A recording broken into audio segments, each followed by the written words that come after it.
Is your website strategy based off a famous movie made in 1989? Do you remember the strategy in Field of Dreams? If you build it, they will come. Unfortunately, this is a trap that so many manufacturers fall into. They're told they need to get a website, but when they ask, how's this website going to generate me more customers? The response is, you just need a website. So, what would normally happen and what has happened, instead of giving any thought to the strategy, a lot of manufacturers just hire a web designer or a graphic designer to create one for them. Now, look, I'm not saying you don't need a nice website.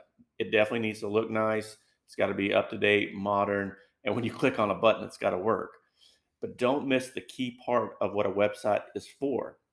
It's to show your customer, to persuade your customers that you are the right fit, that you are the right solution for their problem, and then to get them to the next step in the buyer's journey. Now, in order to do that, you've got to have three things in your website strategy. Part one, or first thing, is to build credibility and trust. It's the first step in the sales process. If you don't master this foundational piece, your website's always going to struggle.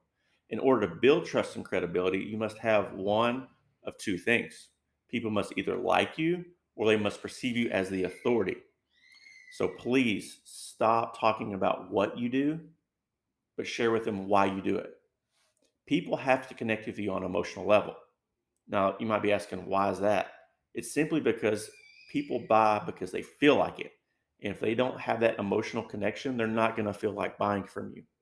So share with them your values, your mission, what you stand for, what you stand against.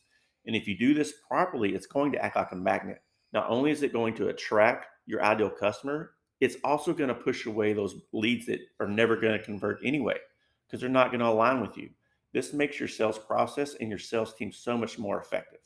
Now, getting back to authority, you're going to be tempted to list out all your accolades, and that's okay. But when you do so, make sure you write them and communicate them in a way that's real and authentic. So let me give you a quick example.